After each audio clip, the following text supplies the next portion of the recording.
casualty. We are in a vertical dive. Not a dive yet, but we've lost vertical control of our airplane. 361.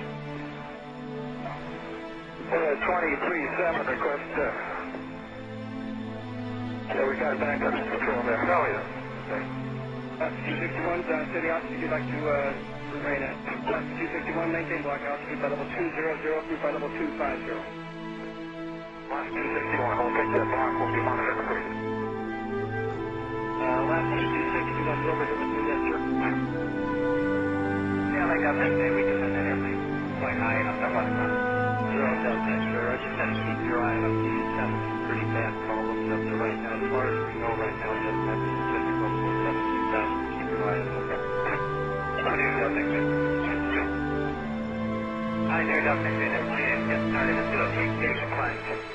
Huge plunge. Thank you. Skywest 6154. The MDA is one becoming about 2 o'clock, about 10 miles down. Another pilot.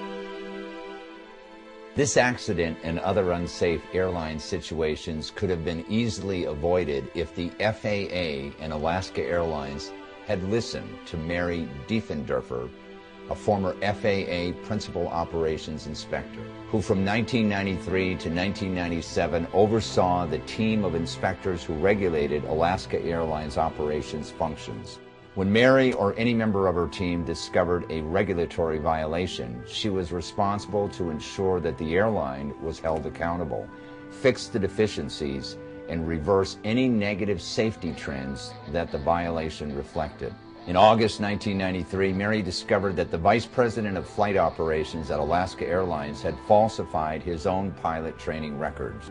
Despite the accuracy of her reports, soon after her team exposed the violation by Alaska Airlines, FAA management reassigned Mary to another office and removed her from oversight of Alaska Airlines operations. Mary had reported no fewer than 15 protected whistleblower disclosures. Determined to drive her out of the FAA, the agency turned up the heat on her. It denied her grievances, revoked her pilot's license, and issued a proposed suspension, all in the space of several weeks. These actions forced her involuntary resignation in November of 1999. It has taken her case 10 years to work its way through the maze of federal agencies, hurdles she had to exhaust before bringing a federal lawsuit. Her case is now in the Federal District Court in Seattle, where it will be tried before a jury in May of 2010. Today, the Insider Exclusive will go behind the headlines and meet former airline pilot and FAA safety inspector Mary Rose Diefendorfer and her lawyers, Judith Longquist and Mary Drivage, to relate Mary's personal battle with the FAA and her pending lawsuit. Hi, I'm Steve Murphy, and this is the Insider Exclusive, live from Seattle, Washington, at the law offices of Judith Longquist.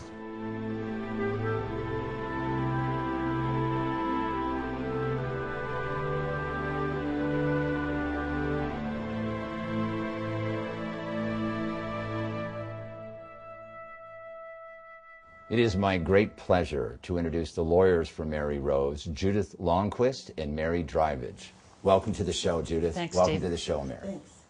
Tell us a little bit about this case. This is a situation that has been going on since 1999. It's 10 years old. Right. It's actually started in 1994 when Mary Rose did her first whistleblowing.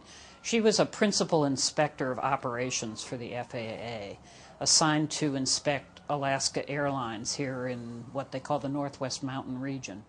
And she kept reporting safety violations for the airline to her bosses at the FAA. Right. And they would respond, your job is to make Alaska Airlines look good. Yeah, but they represent us. Correct. They represent the consumer, the FAA. Right, the flying public. Yeah, if there is a problem, then the problem needs to be corrected, right? Exactly. And that's what her bosses told her, huh? They told her, you need to make Alaska look good. And she said, no, I need to protect the flying public. And from that point forward, her life was just awful at the FAA. And they eventually drove her out, forced her to quit. Now, she quit, I think, in 1999. Correct. Here it is 10 years later. Right. I understand the case is going to trial in 2010. Correct. Why did it take so long? There were a lot of hurdles. What happened? Huge hurdles for public employees in the federal government. There is an enormous, almost labyrinthine procedure that they have to go through in order to try to get justice. Well, there's a lot of government employees that may be watching this show. So Right. my question is, what is the steps they have to take to get to eventually a lawsuit if they have to? Well, if they're whistleblowers, they have to file with the Office of Special Counsel, which is a government entity supposed to investigate whistleblowing claims. And then once they get through that process, then they have a right to go to the Merit System Protections Board, which is kind of like the government's Civil Service Commission. Yeah. Well, my question is, if she left the government's employment, why did she have to do any of this? She's no longer a government employee. Well, because that's the way the law is written, that So, if your claim is against a federal agency, you have to go through this process. And what happens along the steps along the way? Was she denied every step of the way? Yes. Yeah. And then we tried to bring it into the federal court, the whistleblowing claim, because at the same time she'd also been pursuing discrimination claims, Yes. sex discrimination. That goes through a different process through the Equal Employment Opportunity Commission. Okay. And when they finally got to the point where they were both done in both administrative processes, then we filed in federal court, but the government resisted it and sort of got the judge to split the case in half and send the whistleblowing claim back to the Merit System Protections Board. So we're in federal court only on the discrimination case. Your role in this, Mary, is what? I'm co-counsel, and I've represented a number of whistleblowers over the past 25 years in the Merit Systems Protection Board and Office of Special Counsel system, and have litigated the cases up through the district court to the Court of Appeals and in some cases to the U.S. Supreme Court. The difficulty is that whistleblowers almost never win. In fact, I think there's 3 reported cases in the last 28 years since the civil service system was changed that were successful, and out of hundreds of cases. Yes. It's almost impossible to survive the process. And so I have been willing to represent people through a system that is designed to fail, because I believe that their cases need to be documented. We need to at least know what the underlying problem is that they have been exposing. In 1999, Mary involuntarily had to resign because of the horrendous work conditions. It was soon thereafter, Alaska Airlines Flight 261 crashed and killed 88 people. That was all a part of the safety violations and maintenance problems that they were not taking care of, right? Right, and Mary Rose had said to them repeatedly, there is a culture of non-compliance in Alaska. Now, the kinds of things she reported didn't directly relate to the crash of 261, but this whole business about Alaska being sort of a frontier mentality and, flying cowboy style, as she described it, is part of the same culture that we believe was attributable to the crash of 261. Right. We have her here today, fortunately, and we're going to bring her on right now.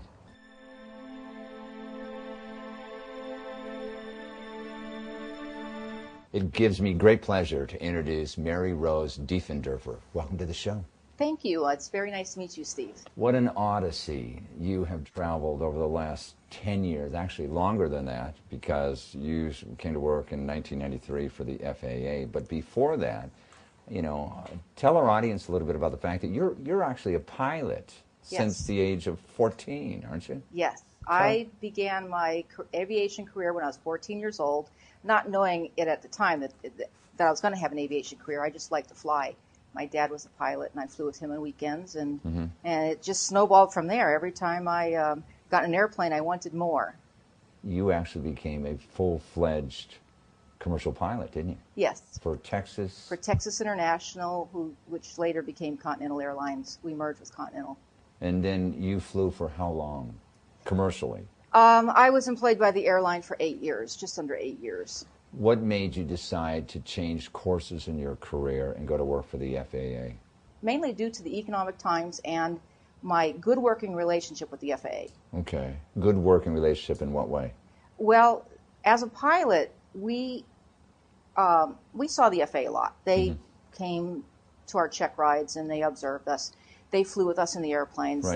They worked with us on safety initiatives. And I worked with the FAA quite a bit when I was an airline pilot. And I want to make a distinction here. These are the inspectors, aren't they? Yes. Okay. Yeah, because the line inspectors. You eventually became an inspector. Yes. And your problems arose by dealing with FAA management, didn't it? Yes. What's the purpose of an FAA inspector? Why does the government have one? The main reason is to ensure safety. Right.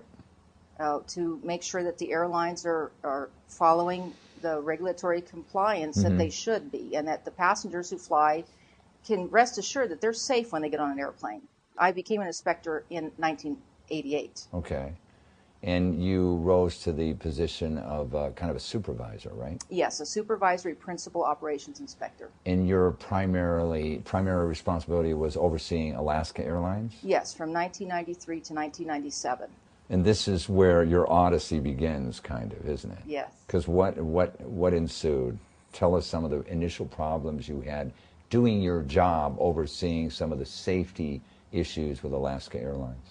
Well, the problem started as soon as I stepped into the job. Well, actually, before I stepped into the job, I was warned by the POI who was exiting the job that this was a very tough airline to work with, and because they had a very much a non-compliant attitude. They thought they could do whatever they wanted to, and the FAA management in Seattle would take care of them.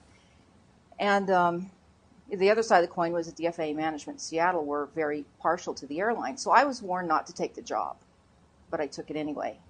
And within 2 months of taking the job, I found a case of falsification of pilot training records. Now, what does that mean exactly? What was occurring was the Alaska Airlines management, there was a group of managers from the vice president of flight operations on down to fleet managers and check pilots who were falsifying their own training records. So in other words, they have to update their commercial pilot license on a regular basis. Yes, they have to be trained just like any other pilot every 6 months. And they were certifying that they took the training and they had not taken the training. Right. And I stumbled upon this information by talking with one of their pilots, and I started investigating because what he said tipped me off that there was something not quite right about the story. So I began to investigate, and I brought a few inspectors in who also investigated. And as it turns out, there was a ring of pilots falsifying their own training records. Yeah. Aviation. I understand that one of the pilots that you reported on as your job, that was your job, happened to be the vice president of operations. Yes. What was his name? Tom Cuffley. And what happened as a result of reporting on the big boss? Well, the big boss immediately made a complaint to my supervisor, and there were. And what is that complaint? I mean, you've got him, you've caught him. So what's he complaining about? Well, he was complaining that I shouldn't have been looking. That was his complaint. I shouldn't That's have your been job. looking. Yes, but the thing about Tom Cuffley was he used to be an FAA inspector. Yeah. And he worked for my supervisor. And he was good friends with my supervisor. So he thought that by complaining, the case would go away. So what did your supervisor say to you? Well, ultimately, I was removed from my job. But I was told some of that these pilots had their licenses taken away for a while, didn't they? Yes. I reported the case to FAA security. Yeah. And once it got to FAA security, it pretty much got out of the hands of my immediate supervisors. Yeah. So they took the ball and they ran with it. And they identified 10 or more pilots that were doing this. But ultimately, 5 lost their pilot certificates. Did they lose it permanently or just until they got a refresher course? Until they lost it for a period of time. Yeah. I believe it was a year. So that means can they fly during this time? They did fly during that time. They could not fly as captain. Right. But they were allowed to keep their commercial pilot certificate, and that's all you need to be a co-pilot. Right. So Alaska Airlines supported these pilots and allowed them to fly. So in essence, the pilots really got no punishment. So you became Miss Unpopular with a lot of the Alaska Airlines pilots. Absolutely. Yeah. Yes. Yeah. So now the wheels are set in motion. Mm-hmm. I mean, are you having a feeling that maybe you might lose your job here and, you know, you're on thin ice here? I did, yes. At that time, I did. I was threatened with medical evaluation, Yeah. and I was told I was too hard on the airline, Yeah. and I was told that they might have to consider other jobs for me. Yeah, I think it's very important for our audience to understand that you took the courageous position that you were going to do your job. That's what you were hired for, and Yes. it's been at great jeopardy to you. It's Yes. cost you a lot, hasn't it? It has cost me everything. Obviously, you're not a popular person, you know, at the FAA because of what's going on with your criticism of Alaska Airlines. So what do they do to you then? They remove you from that position? I was removed twice from that position. Yes, Okay. I was removed once in 1994, and then again in 1997. You got your job back in 1994, though, right? Yes. What? How did that happen? Well, I hired an attorney, and Yeah. I filed an EEOC complaint. Right. And an investigation started, and within 2 months the case was settled, and I was back in my job. How did they make your life miserable? While when you got back in your job? Well, at first it wasn't. Yeah. The first 6 months or so, or maybe even a year, they pretty much let me do my job. Yeah. But things didn't change at Alaska. My team, and it wasn't just me, I had a team of 4 inspectors that worked for me. Yes. We all saw the same things, and things increasingly got worse again at Alaska Airlines. We found cases of pilots not writing up mechanical discrepancies. We found more illegal approaches into Juneau and different airports, and there were all kinds of things that came up. Yeah. You filed eventually, I think, 15 complaints Yes. with not only the FAA but some other agencies too, right? Yes. What are those other agencies? The Office of Inspector General, Yeah. with the FAA Security, Yeah. the Office of Special Counsel. A hotline. Yes, the FAA hotline. So what was all of their responses to your valid concerns? Well, initially, typically what they do is they send it back to the FAA management for investigation. Yeah. Locally. Yeah, locally, to the local. So you're going back to the same people you're dealing with anyway. Yes. So what happened eventually? You left you were forced to resign, basically, right? Yes. In 1999. So how did all that come about? Well, in 1997, 96 and 97, we found more and more irregularities at the airline. So my team and I made more and more complaints and documents of these irregularities. And your team consists of 4 people and you? Yes. Okay, and those other 4 people are males? Yes, they were You're all the males. only female? Yes. Before I was removed, the intense scrutiny of me increased.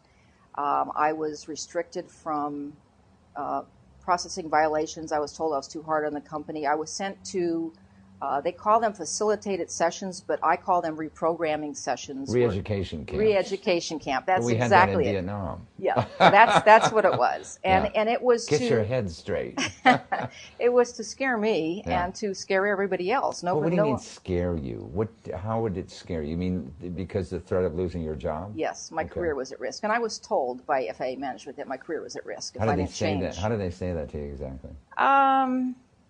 Mary Rose, you ain't long for here. Is that what they said? Basically, they didn't say it in those words. Yeah. Right now, I can't recall her exact words, Yeah. but yes, that's what they were telling me. They didn't call you. They said you weren't a team player, right? Oh, yes. I was told I was not a team player and that I wrote very hostile emails. Well, my emails were reports of safety things to management, but they considered them hostile. Now, during So- this time, the newspapers are writing some of this stuff up too, aren't they? Yes. So you're in the news too. I was in the news. And your news yes. is right in. I mean, your name is right in the paper. Isn't Yeah, it? yeah. They didn't appreciate that either. They did didn't appreciate that a bit. Now, No. was there a public outcry at this time where maybe why isn't the FAA taking care of these problems? Was it? Well, not from those articles, there was not. But when 261 went down, then there was a public outcry about Alaska and the FAA. You would say the pattern of conduct or the lack of maintenance and safety, procedures really was responsible for that fatal accident. Alaska Airlines in 2000, was it 2000? Yeah, January 2000. Yeah, the 88 people that died off the coast of Ventura, right? I would say it was the culture. Culture. The culture. I was flight operations, and that accident was more of a maintenance-related accident, although there were flight operational issues that Yes. caused that accident also. But it was a company-wide culture, and what I did for 5 years was I tried to identify this culture to our management, and they ignored it. And the culture is not just in one part of the company. If you find it in one part, you're going to find it someplace else. Yeah, we have with us one of your coworkers, Jewett Gibson. Jewett Gibson, and yes. I'm going to bring him on now so that you and him can talk about, what it was like day to day at work. Okay, so let's do that.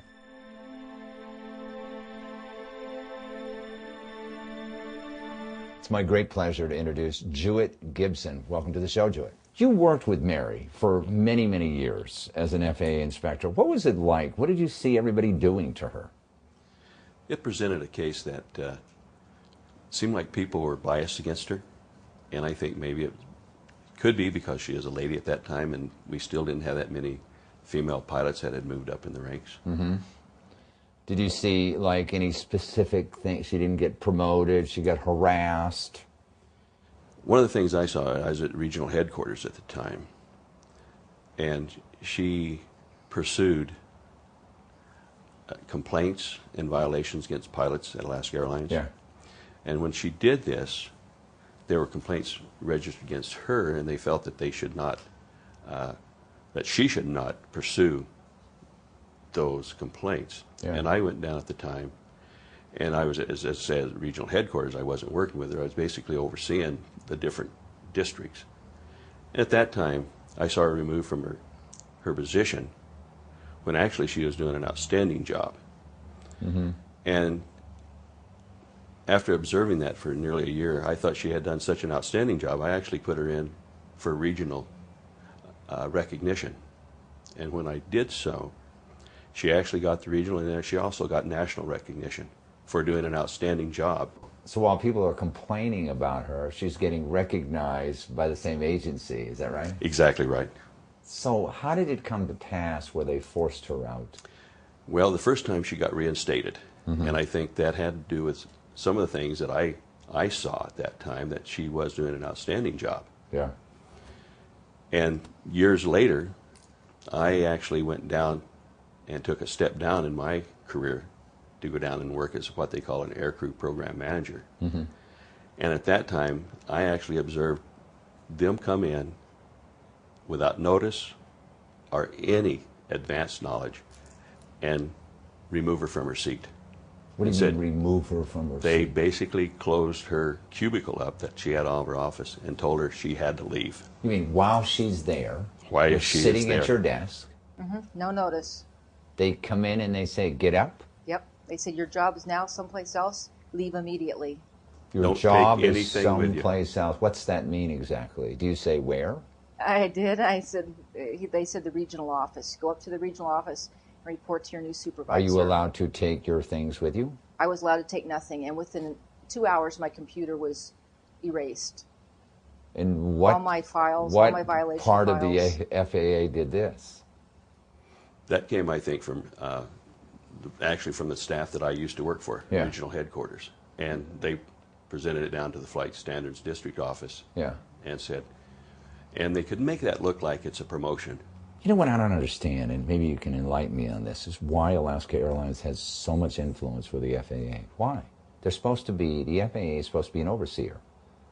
It's almost like they're getting paid by the people at Alaska Airlines, some extra money or something like that to look the other way. What's in it for the FAA? Not to do their job as they're supposed to. Well, some of it's friendship, and some of it, Phil Hoy received a DC rating, DC-9 rating, that was, at that time, not allocated by the FAA. And they didn't pay for it, which we're supposed to do. Alaska Airlines paid for his DC-9 rating. Just so everybody understands, there's a lot of pilots that work as FAA inspectors, and you retired from the Air Force, did you not? Yes, I did. As a pilot of some big planes. So you knew what you were talking about. Yes, I had 20-some years of Air Force flying. When you look back on what happened to Mary Rose, what is your opinion of the FAA, not the FAA, but of some of the people in the FAA? In this case, they were very biased against anyone, and especially Mary Rose at the time, of enforcing regulations against Alaska Airlines.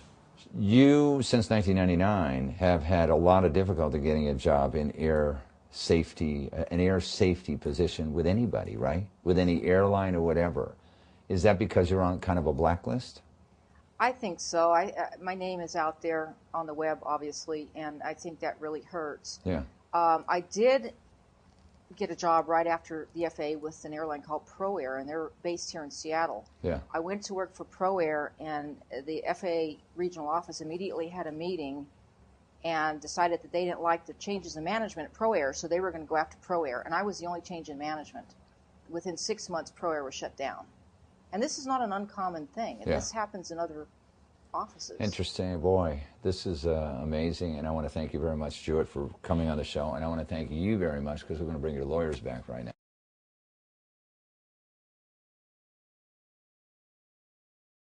Jewett and Mary Rose tell just a horrendous story. I mean, everybody would think that the FAA is out there to help people, you know, to make sure that we are flying safely. Right.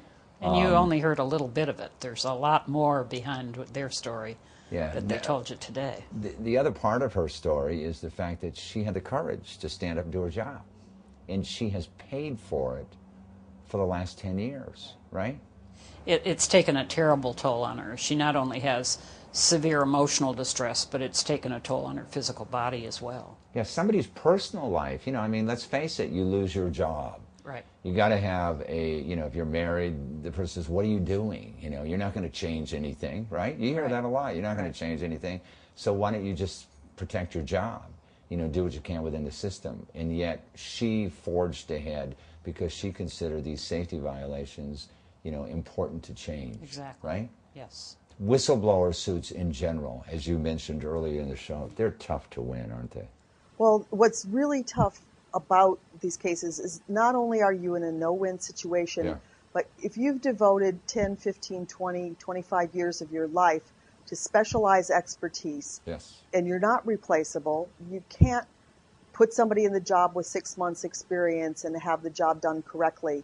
It's a real problem to have a system that is bound and determined to ice out anything you have to say. Even Flight 261, the one that crashed and killed 88 people, did that change anything at Alaska Airlines? I don't believe so, no. Okay.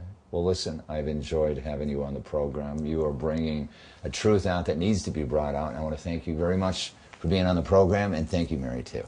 Thanks for watching. You can get more information about these shows, the guests, and the issues at www.insiderexclusive.tv. Thank you.